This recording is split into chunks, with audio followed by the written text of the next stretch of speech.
Okay, my dear students, welcome back to my YouTube channel. In the last video, we have discussed about rate of reaction and definition, and also we have discussed some types of rate of reactions, and also we have discussed what kind of factors which are going to affect on the rate of reaction. Okay, so today in this video, let us discuss about rate law, rate expression, and rate constant K.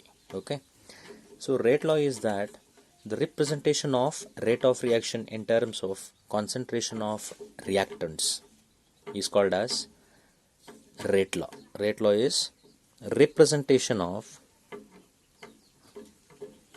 rate of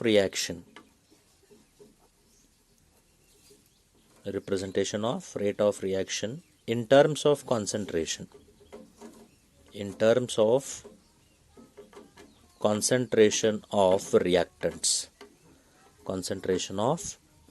reactants is called as rate law, right? So this can also be written as mathematically. How it is expressed, that is, we'll go for rate expression. Let us consider a type of reaction in which A moles of A reacts with B moles of B. There is a formation of C moles of C and D moles of D. So this kind of reaction, let us write rate law and rate expression for this kind of reaction. So rate law, according to this rate law, the rate of reaction can be written in a mathematical way, that is, rate of reaction is directly proportional to, ಇಲ್ಲೇನಾಕತ್ಪ ಅಂತಂದ್ರೆ for this kind of reaction, ಇಲ್ಲಿ ನೋಡ್ರಿ, A moles of A is reacting with B moles of B. There is a formation of C moles of C and then what? D moles of D. So ಇಲ್ಲಿ rate of reaction ಆಗ್ತಪ್ಪ ಅಂದ್ರೆ this becomes directly proportional to the product of molar concentration of reactants. ಇಲ್ಲಿ reactants ಯಾವಿದಾವ್ರಿ? A and B. ಇದ್ರ ನಾವು product ಟೈಪ್ನ ಬರೀಬೇಕು. Concentration ಹೆಂಗೆ ತಗೋತೀವಪ್ಪ ಅಂದ್ರೆ ನಾವಿಲ್ಲಿ square bracket ಒಳಗೆ ತಗೋತೀವಿ. It is a product of molar concentration of reactants, reactant A and then reactant B. Okay, so this is called as rate expression, and in rate expression these two terms are called as a concentration terms of reactants A and B. So ಎರಡು reactant the concentration term ನಾವು ಹೆಂಗೆ ಬರೀತೀವಿ ಹೇಳ್ರಿ, square bracket ಒಳಗೆ ಬರೀತೀವಿ. ಇಲ್ಲಿ rate expression ಪ್ರಕಾರ ಅಥವಾ rate ಲಾ ಪ್ರಕಾರ ಏನಾಗ್ತೈತೆ ಅಂತಂದ್ರೆ, rate of reaction is directly proportional to product of molar concentration of reactants and their concentration terms raised to the powers which may or may not be equal to stoichiometric coefficients. So ಇಲ್ಲಿ ನೋಡ್ರಿ, ಈ reaction ಒಳಗೆ ಈ small A ಮತ್ತು small B, small C and small D ಏನಂತ ಕರಿತಾರೆ ಹೇಳ್ರವಕ್ಕ? ಸ್ಟೈಕ್ಯೋಮೆಟ್ರಿಕ್ ಕೊಯಿಫಿಷನ್ಸ್. ಹೌದಾ? ಸ್ಟೈಕ್ಯೋಮೆಟ್ರಿಕ್ ಕೊಯಿಫಿಷನ್ಸ್ ಅಂತಂದ್ರೆ ಬ್ಯಾಲೆನ್ಸ್ಡ್ ಕೆಮಿಕಲ್ ಇಕ್ವೇಷನ್ ಒಳಗೆ ಏನು ನಂಬರ್ ಆಫ್ ಮೋಲ್ಸ್ ಬರೆದಿರ್ತಿರಲ್ಲ ಅವಕ್ಕೆ ನಾವು ಸ್ಟೈಕ್ಯೋಮೆಟ್ರಿಕ್ ಕೊಯಿಫಿಷಿಯಂಟ್ ಅಂತ ಕರಿತೀವಿ. ರೇಟ್ ಎಕ್ಸ್ಪ್ರೆಷನ್ ಒಳಗೆ ನೋಡ್ರಿ, ರೇಟ್ ಲಾ ಏನು ಹೇಳ್ತೈತಿ? Rate of reaction is directly proportional to product of molar concentration of reactants and these concentration terms rise to the powers. ಇವೆರಡೂದ್ರದ್ದು ಪವರ್ ಬರಿಬೇಕು ನಾವು. ಪವರ್ಸ್ನ ಏನು ತೊಗೊಂಡೇನ್ರಿ? A to the power x ತೊಗೊಂಡೇನೆ, b to the power y ತೊಗೊಂಡೇನೆ. ಇಲ್ಲಿ x and y are called as exponents. X and y called as what here? Exponents which may or may not be equal to stoichiometric coefficients. ಅಂತಂದ್ರೆ ಈ X and Y ಏನು ಬರ್ದನ್ರಲ್ಲ, ಇವು ಇದ್ರ equal ಬರಬಹುದು, ಇದ್ರ equal ಇರಲಿಕ್ಕಿಲ್ಲ. ಇವೆರಡು ಹೆಂಗೆ ಡಿಟರ್ಮೈನ್ ಮಾಡಿರ್ತಾರಪ್ಪ ಅಂದ್ರೆ, so these are experimentally determined terms. Okay, exponents ಅಂತ ಕರಿತೀವಿ ನಾವು.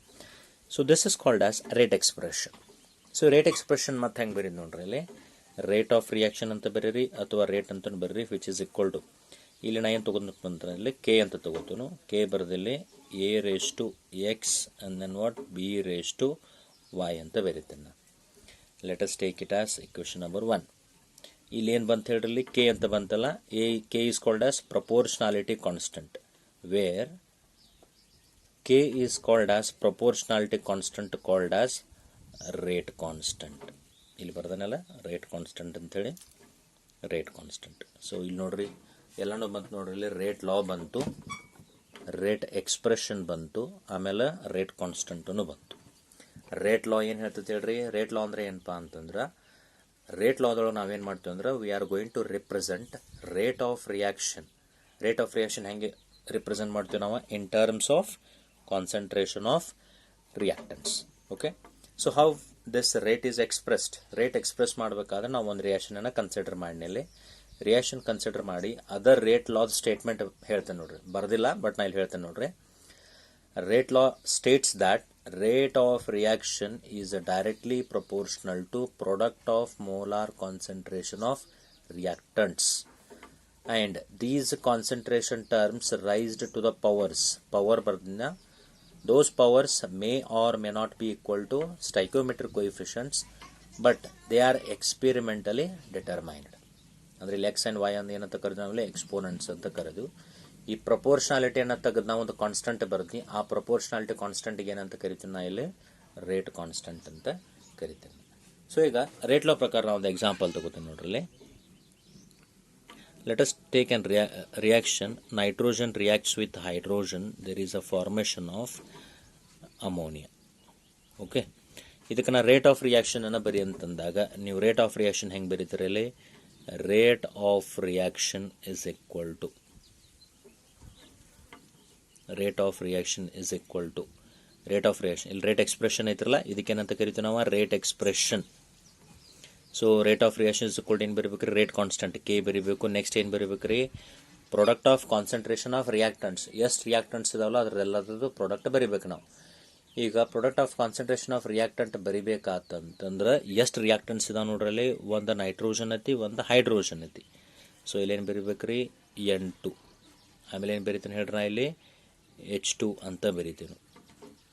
N2 ಅಂದೇನು ವಾಟ್ ಇಯರ್ H2 ಅಂತ ಬರಿತೀನಿ. ಇಲ್ಲಿ ಪವರ್ಸ್ನ ಏನು ತೊಗೋತೀನಪ್ಪ ಅಂದ್ರೆ ಎಕ್ಸ್ ಆ್ಯಂಡ್ ವೈ ಅಂತ ತೊಗೋತೀನಿ. ಇಲ್ಲಿ ನಂಬರ್ ಆಫ್ ಮೋಲ್ಸ್ ಎಷ್ಟು ಅದಾವೆ ರೀ, 1 ಮೋಲ್ ಐತಿ. ಇಲ್ಲಿ ಎಷ್ಟು ಐತಿ ರೀ, 3 ಮೋಲ್ಸ್ ಐತಿ. ಇಲ್ಲಿ ಎಕ್ಸ್ ಅಂದ್ರೆ ಏನು ಹೇಳ್ರಿ, ನಂಬರ್ ಆಫ್ ಮೋಲ್ಸ್ ಅಂತಾರೆ, ಇದನ್ನು ಎಕ್ಸ್ಪೆರಿಮೆಂಟಲಿ ಕ್ಯಾಲ್ಕುಲೇಟೆಡ್ ಮಾಡಿದೆ. ಇಲ್ಲಿ ಎಕ್ಸ್ ಈಕ್ವಲ್ ಟು 1 ಬರಬಹುದು, ಅಥವಾ 2 ಬರಬಹುದು, 3 ಬರಬಹುದು, ಸೊ ಆನ್ ಏನು ಬೇಕಾದ ಬರಬಹುದು.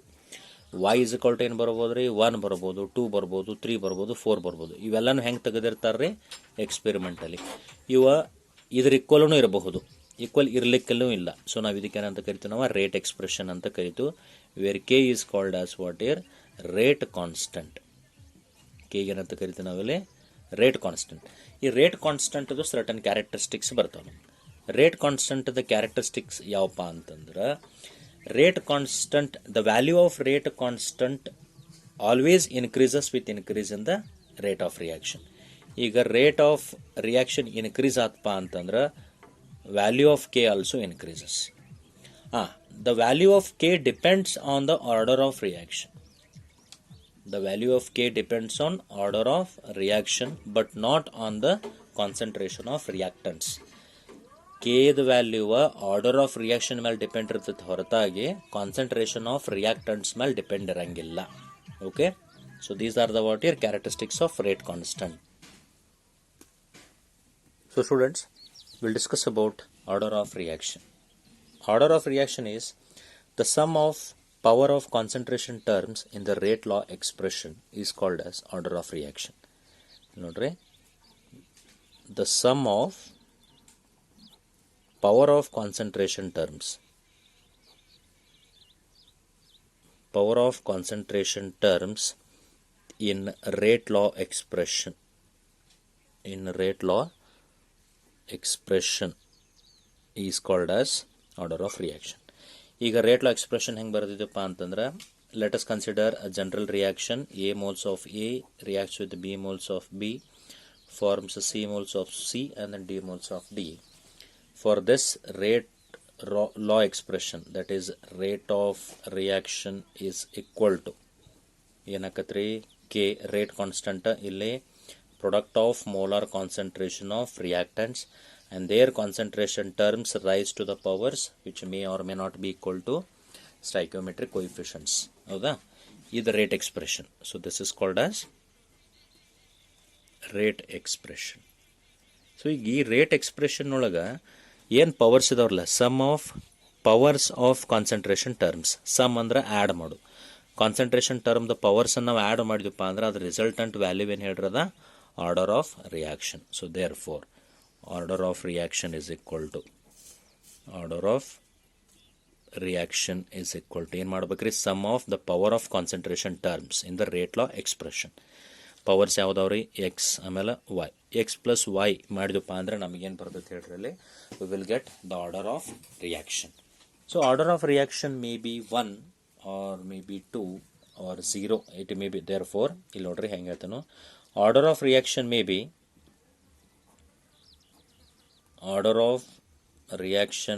0, maybe 1, maybe 2, maybe 3, so on, and it may even fraction also. We also get what here, fractional order of reactions. Okay, so we will have different type of order of reactions. Let us discuss what is zero order indicates, what is first order, second order, third order, and even fractional order also. ಮೊದಲನೇದಕ್ಕೆ ಯಾವ್ದು ಹೋಗೋಣಪ್ಪ ಅಂದ್ರೆ ನಾವಿಲ್ಲಿ will go for zero order reaction. Let us go for the next one is zero order reaction. Zero order reaction ಅಂದ್ರೆ ಏನಪ್ಪಾ ಅಂತಂದ್ರೆ, here the reaction in which rate of reaction does not depend upon the concentration of reactant. Zero ಅಂತಂದ್ರೆ ಏನು ಹೇಳ್ರಲ್ಲಿ, ಇಲ್ಲಿ ನಮಗೆ power ಏನು ಬರೋದ್ರೆ zero ಬರ್ತದೆ ಅಂತಂದ್ರೆ ಈ ಕಾನ್ಸಂಟ್ರೇಷನ್ ಟರ್ಮ್ ಮೇಲೆ ಅದು ಡಿಪೆಂಡ್ ಆಗಂಗಿಲ್ಲ. ಅಂಥ ರಿಯಾಕ್ಷನ್ಗೆ ಏನಂತ ಕರಿತೀವಿ ನಾವಿಲ್ಲಿ, ಝೀರೋ ಆರ್ಡರ್ ರಿಯಾಕ್ಷನ್. ಹೆಂಗೆ ನೋಡ್ರಿ, let us take the reactant converting in to product. ಇದೊಂದು ರಿಯಾಕ್ಷನ್ ಐತಿ. ಇದನ್ನ according to rate law expression ಹೆಂಗೆ ಬರಿತೀವಿ ನೋಡ್ರಿ, rate of reaction rate equal to ಅಥವಾ rate of reaction rate equal to k into ಇಲ್ಲಿ product of concentration of reactants. ಇಲ್ಲಿ reactant ಒಂದೈತ್ರನ ಇಲ್ಲಿ ಆರ್ ಅಂತ ತಗೋತಾನು. ಇದ್ರದ್ದು ಝೀರೋ ಆರ್ಡರ್ ಅಂತಂದ್ರೆ ಎಕ್ಸ್ಪೆರಿಮೆಂಟಲ್ಲಿ ಕ್ಯಾಲ್ಕುಲೇಟ್ ಮಾಡಿದಂಗೆ ಇರ್ತದೆ. ಝೀರೋ ಅಂದ್ರೆ ಇಲ್ಲಿ ಎಷ್ಟು ಬರಿಬೇಕ್ರಿ, ನಾ ಇಲ್ಲಿ ಝೀರೋ ಬರಿಬೇಕು. ಇಲ್ಲಿ ಝೀರೋ ಬರ್ದಪ್ಪ ಅಂತಂದ್ರೆ ರೇಟ್ ಈಕ್ವಲ್ ಟು ಏನಾಕತ್ತೆ ಹೇಳ್ರಿ, ಈಗ anything raise to zero is 1 ಅನ್ನಂಗೆ. ಅಂದ್ರೆ ಕೆ ಬಂತ್ರಿ ಅಂದ್ರೆ rate of reaction does not depend on the what, concentration of reactant. That's why zero order reaction is called as what? The reaction in which the rate of reaction is independent of concentration of reactant. So that is called as zero order reaction. ಇದಕ್ಕೆ ನಾ example ಏನು ಕೊಡ್ಬೋದಪ್ಪ ಅಂತಂದ್ರೆ, decomposition of ammonia. So this will be 2NH3 gives rise to N2 plus 3H2. Therefore rate is equal to K into concentration of reactant. Reactant ಯಾವ್ರಿ NH3 ಐತಿ. ಇಲ್ಲಿ number of moles ಎಷ್ಟು 2 ಅದಾವ. But it is an example for zero order reaction. ಅದರ ಅರ್ಥ ಇಲ್ಲಿ ಏನು ಬರ್ಬೇಕು ಹೇಳ್ರಿ, ಝೀರೋನ ಬರ್ತದೆ. ಇಲ್ಲಿ ಯಾಕೆ ಝೀರೋ ಬರ್ತದೆ, it is experimentally calculated. It may or may not be equal to stoichiometric coefficient. ಅಂದ್ರೆ ಇಲ್ಲಿ 2 ಬರ್ಬೇಕಂತೇನಿಲ್ಲ, 2ನೂ ಬರ್ಬೋದು, 2 ಬಿಟ್ ಬೇರೆನೂ ಬರ್ಬೋದು. ಅಂದಾಗ ಈಗ ಆರ್ಡರ್ ಈಕ್ವಲ್ ಟು ಏನಾಕತ್ತೆ ಹೇಳ್ರಿ, ಈಗ ಆರ್ಡರ್ ಈಕ್ವಲ್ ಟು ಇಲ್ಲಿ ಝೀರೋ ಇರ್ತದೆ, ಇಲ್ಲಿ zero. So this is an example for zero order reaction. Again we'll go for first order reaction. Second one is we'll go for first order reaction. ಈ first order reaction ಅಂದ್ರೆ ಏನೇನು ಹೇಳ್ರಲ್ಲಿ, the rate of reaction depends on the concentration of only one reacting term ಅಥವಾ only one reactant.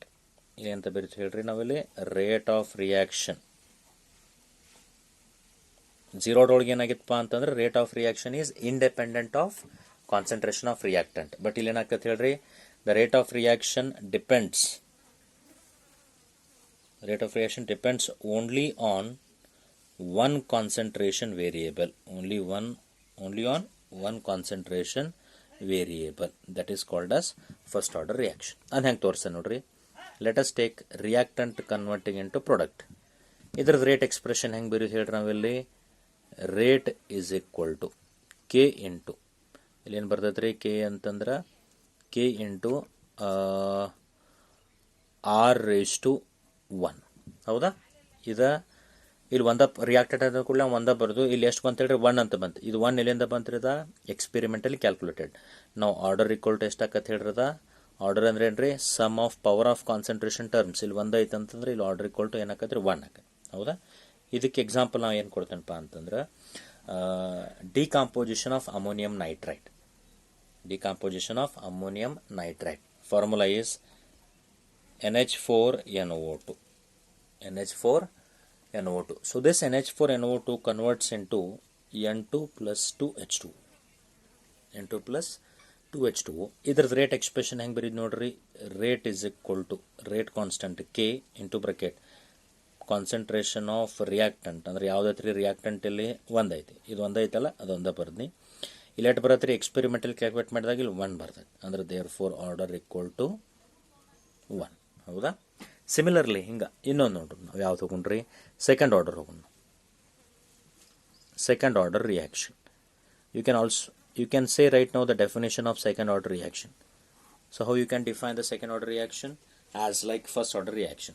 So first order reaction ಏನು ಹೇಳ್ತೈತೆ ಹೇಳ್ರಿ, rate of reaction depends only on one concentration term.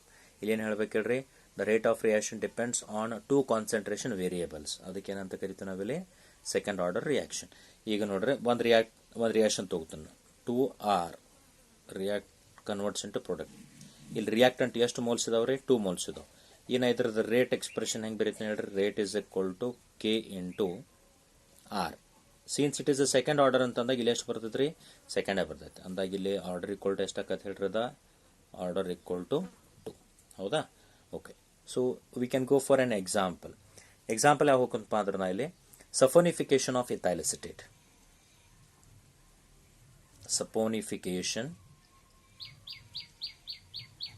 Of ethyl acetate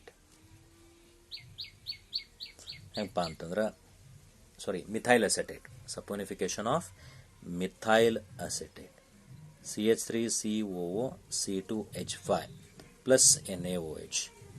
so ಇಲ್ಲೇನು ಬರ್ತದಪ್ಪ ಅಂತಂದ್ರೆ, so CH3COO C2H5 reacts with sodium hydroxide. There is a formation of CH3COO Na plus C2H5OH. So this is an example for second order reaction. So let us write its rate expression.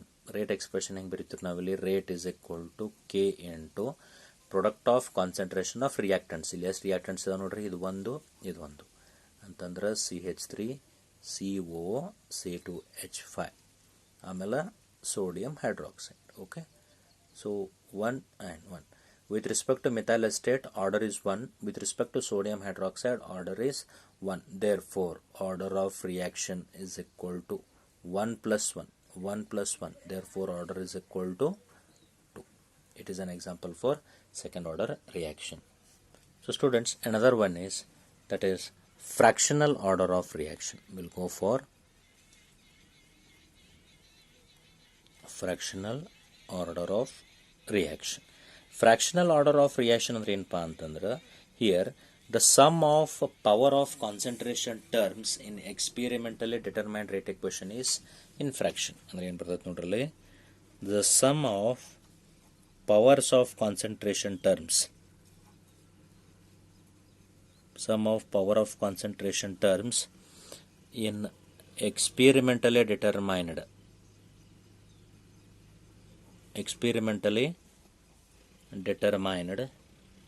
rate equation. Experimentally determined rate equation is equal to fraction. ಈಗ ಒಂದು reaction ನಾವು rate expression ಬರೆದ ಮೇಲೆ ಆ rate expression ಒಳಗೆ ಅವೇ ನಾವು powers ಬರೆದಿರ್ತಿರಲ್ಲ, ರಿಯಾಕ್ಟ್ ಕಾನ್ಸಂಟ್ರೇಷನ್ ಟರ್ಮ್ ಪವರ್ಸ್, ಆ ಪವರ್ಸ್ ನಾವು ಎರಡು ಸಮ ಮಾಡಿದ ಮೇಲೆ ಫ್ರಾಕ್ಷನ್ ಆಗಿ ಬತ್ತಪ್ಪ ಅಂತಂದ್ರೆ ಅಂಥ ರಿಯಾಕ್ಷನ್ಸ್ಗೆ ಏನಂತ ಕರಿತೀವಿ ನಾವೆಲ್ಲಿ, fractional order of reaction. So ಅದಕ್ಕೆ ನಾ ಇಲ್ಲಿ ಎಕ್ಸಾಂಪಲ್ ಕೊಡ್ತೇನೆ ನೋಡ್ರಿ. Say for example, reaction of hydrogen with bromine, there is a formation of hydrogen bromide. Okay, for this reaction let us write rate expression. ಹೆಂಗೆ ಬರ್ತೈತೆ ನೋಡ್ರಿ, rate expression ಹೆಂಗೆ ಬರೀತೀವಿ ನಾವಿಲ್ಲಿ, rate is equal to K into product of concentration of reactants ಯಾವ್ರಿ, H2 ಮತ್ತೇನು ಹೇಳ್ರಿ, ಒಂದೊಂದು bromine Br2. So it is experimentally determined that with respect to hydrogen the order of reaction is 1. Hydrogen ಅಷ್ಟು ನಾವು order ತೆಗೆದಾಗ ಎಷ್ಟು ಬರುತ್ತೆ ರೀ, 1 ಬರ್ತೈತಿ. ಇದು ಎಕ್ಸ್ಪೆರಿಮೆಂಟಲ್ಲೇ ಮಾಡಿದಾಗ ಬ್ರೋಮಿನ್ ಎಷ್ಟು ಬರುತ್ತಪ್ಪ ಅಂದ್ರೆ 1/2 ಬರ್ತೈತಿ. It is experimentally calculated. ಹೌದಾ? ಈಗ ನೋಡ್ರಿ ಆರ್ಡರನ್ನು ತೆಗೆದಾಗ ಎಷ್ಟು ಬರ್ತೈತಿ ನೋಡ್ರಿ, order is equal to sum of these two 1 + 1/2 ಅಂದ್ರೆ ಏನು ಬರ್ತೈತಿ ರೀ, 3/2, ನಥಿಂಗ್ ಬಟ್ 1.5. ಅಂದ್ರೆ ನಮಗೇನು ಬಂತ ಹೇಳ್ರಿ, fractional order of reaction. Okay, so fractional order of reaction ಅಂದ್ರೆ ಏನು ಹೇಳ್ರಿ, sum of power of concentration terms ಇವೆರಡು ನಾವು ಸಮ್ ಮಾಡಿದಾಗ ನಮಗೇನು ಬರ್ತೈತೆ ಹೇಳ್ರಲ್ಲಿ, ಫ್ರಾಕ್ಷನ್ ಆಗಿ ಬತ್ತಪ್ಪ ಅಂತಂದ್ರೆ such type of reactions are called as fractional order of reactions. So there is one more type of reaction, that is pseudo first order reaction. ಇನ್ನೊಂದು ಯಾವತ್ತಪ್ಪ ಅಂತಂದ್ರೆ ಸೂಡೋ ಫಸ್ಟ್ ಆರ್ಡರ್ ರಿಯಾಕ್ಷನ್ ಅಥವಾ pseudo unimolecular reaction ಅಂತಲೂ ಕರಿಬೋದು ನಾವೆಲ್ಲಿ. Pseudo first order, pseudo the meaning of pseudo is what? False. Pseudo ಏನು ಹೇಳಿರಲಿ? False first order reaction ಅಂತಂದ್ರೆ the reaction is set to be first order but it is not actually a first order reaction. ಅದು reaction ನೋಡೋಕೆ first order ಅನಿಸ್ತತಿ, but ಅದು first order ಇರಂಗಿಲ್ಲ. ಯಾಕೆ ಏನಾಗಿಲ್ಲಪ್ಪ ಅಂತಂದ್ರೆ when we look at such type of reactions their order will be one but molecularity is more than one. Molecularity ಅಂತ ಏನು ಹೇಳಿರಲಿ? The number of reacting species taking part in the reaction. ಆ reaction ಒಳಗೆ ಎಷ್ಟು reactants participate ಮಾಡ್ತಿರ್ತಾವಲ್ಲ, ನಾವು ಅದಕ್ಕೆ ಮಾಲಿಕ್ಯುಲಾರಿಟಿ ಅಂತ ಕರಿತೀವಿ. ಮಾಲಿಕ್ಯುಲಾರಿಟಿ ನಿಮ್ಗೆ ಆಲ್ರೆಡಿ ಗೊತ್ತೈತಿ. Let us not to discuss in a brief.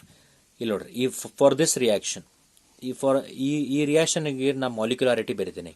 ಮಾಲಿಕ್ಯುಲಾರಿಟಿ ಎಷ್ಟು ಬರ್ತದಪ್ಪ ಅಂತಂದ್ರೆ ಮಾಲಿಕ್ಯುಲಾರಿಟಿ ಈಸ್ ಈಕ್ವಲ್ ಟು 2. ಇಲ್ಲಿ ಯಾಕೆ ನಾ ಮಾಲಿಕ್ಯುಲಾರಿಟಿ 2 ಬರೆಯತ್ತನಪ್ಪ ಅಂತಂದ್ರೆ how many reacting molecules are taking part in the reaction? 2 molecules. 1 mole of hydrogen and 1 mole of bromine ಅಂದ್ರೆ ಟೋಟಲ್ ಎಷ್ಟಾದ್ರೆ 2 ಆಯ್ತು. ಅಕಸ್ಮಾತ್ ಇಲ್ಲಿ 1 ಮೋಲ್ ಆಫ್ ಹೈಡ್ರೋಜನ್ ಮತ್ತು 2 moles ಆಫ್ ಬ್ರೋಮಿನ್ ಇತ್ತು ತಿಳ್ಕೊರಿ. ನಾವು ಒಂದು ಬೇರೆ example N2 + 3H2 gives rise to 2NH3. So for this reaction, what is the molecularity? Molecularity is equal to 3 ಬರ್ತೈತಿ. ಮಾಲಿಕ್ಯುಲಾರಿಟಿ ಯಾಕೆ 3 ಯಾಕತ್ತಪ್ಪ ಅಂತಂದ್ರೆ ಎಷ್ಟು ರಿಯಾಕ್ಟಿಂಗ್ ಸ್ಪೀಸಸ್ ಪಾರ್ಟಿಸಿಪೇಟ್ ಮಾಡತ್ತಾವ ನೋಡ್ರಿ. ಇಲ್ಲಿ 1 mole of nitrogen, 3 moles of hydrogen, total ಎಷ್ಟು ಮಾಲಿಕ್ಯೂಲ್ಸ್ ಆದ್ರಿ? 1 + 3 ಅಂದ್ರೆ ಟೋಟಲ್ 4. 1 + 3 = ಎಷ್ಟು ಆಗ್ತದ? 4. ಅಂದ್ರೆ molecularity of this reaction will be how much it is? 4. ಹಂಗ ಸೂಡೋ ಫಸ್ಟ್ ಆರ್ಡರ್ ರಿಯಾಕ್ಷನ್ ಅಂದ್ರೆ ಏನು ಹೇಳಿರಲಿ? The reaction whose order is 1. The reaction whose order is 1 but molecularity is more than 1. Molecularity ಏನಾಗ್ತೈತೆ ಹೇಳ್ರಲ್ಲಿ? ಒಂದಕ್ಕಿಂತನೂ more than 1. So that is called as what here? Pseudo first order reaction. ಅದಕ್ಕೆ ನಾ example ಏನು ಕೊಡ್ತೇನೆ ನೋಡ್ರಲ್ಲಿ. Hydrolysis of methyl acetate. Hydrolysis of methyl acetate. So when you look at hydrolysis of methyl acetate, you will see the order of reaction as 1, but when you look at the number of reacting species, you will have more than 1. ಅದು ಹೆಂಗೆ ಬರ್ತದೆ ನೋಡ್ರಲ್ಲಿ? CH3 COO CH3 ಇದಕ್ಕೇನಂತ ಕರಿತೀವಿ ನಾವು? Methyl acetate. Hydrolysis in the presence of water ಏನು formation ಆಗ್ತದೆ ನೋಡ್ರಿ ಇಲ್ಲಿ? there is a formation of corresponding CH3 COOH CH3COOH plus CH3OH ಅಂದ್ರೆ ಒಂದು ಆಲ್ಕೋಹಾಲ್ ಆಕತಿ, ಒಂದು ಅಸ್ಟಿಕ್ ಆಸಿಡ್ ಆಗ್ತತಿ. ಇದ್ರದ್ದು ನಾವು ರೇಟ್ ಎಕ್ಸ್ಪ್ರೆಷನ್ ಬರ್ದಾಗ ಏನಾಕತ್ತಪ್ಪ ಅಂತಂದ್ರೆ rate is equal to K into CH3COOCH3 raised to 1. ಇಲ್ಲಿ ಈ ರಿಯಾಕ್ಷನ್ದು ಆರ್ಡರ್ ಮಿಥೈಲ್ ಅಸಿಟೇಟ್ ಕಾನ್ಸಂಟ್ರೇಷನ್ ಮೇಲೆ ಅಷ್ಟೇ ಡಿಪೆಂಡ್ ಇರ್ತೈತಿ, ಬಟ್ ವಾಟರ್ ಮೇಲೆ ಡಿಪೆಂಡ್ ಇರಂಗಿಲ್ಲ. ಅವಾಗ ಆರ್ಡರ್ ಈಕ್ವಲ್ ಟು ಎಷ್ಟು ಬರ್ತೈತಿ ಹೇಳಿದ? 1 ಬರ್ತೈತಿ. But when you look at its molecularity ಅಂದ್ರೆ ನಿಮ್ಗೆ ಗೊತ್ತೈತಿ. ಮಾಲಿಕ್ಯುಲಾರಿಟಿ ಅಂದ್ರೆ ಏನು ಹೇಳ್ರಿ? The number of reacting species taking part in reaction. ಎಷ್ಟು ರಿಯಾಕ್ಟಿಂಗ್ ಸ್ಪೀಸಸ್ ಇದಾವೆ ನೋಡ್ರಿ? ಒಂದು ಮಿಥೈಲ್ ಅಸಿಟೇಟ್ ಐತಿ, 1 mole ಆಫ್ ವಾಟರ್ ಐತಿ. ಅಂದ್ರೆ ಟೋಟಲ್ ಮಾಲಿಕ್ಯುಲಾರಿಟಿ ಎಷ್ಟು ಬಂತ ಹೇಳ್ರಿ? 2. So this kind of reactions are called as pseudo first order reactions or pseudo unimolecular reactions. So students, we'll talk about units of rate constant. So I will not go in a detail. I'll directly write it's a unit. Unit will be when we calculate the unit of rate constant in terms of concentration, its a general unit becomes as moles per liter raised to 1 minus n per second. And for gaseous reactions it becomes as atmosphere raised to 1 minus n per second. Okay, so for different order of reactions the unit will be different. That is, let us go for first one. For zero order reaction the unit of K will be for zero order where n is what here? 0. So n is nothing but what here? Order of reaction. N is nothing but order of reaction. Put value of n as 0, you will get the unit of zero order reaction. If you put n equal to 0 means 1 minus 0 is 1. So therefore the unit becomes as moles per liter per second. Second one, for first order reaction. For first order reaction you have to substitute the value of n equal to 1. When you put the value of n as 1, 1 minus 1 is 0. Anything raised to 0 is 1, remaining will be per second. Okay, similarly for some other reactions also. So by this you can calculate units of rate constant. Okay.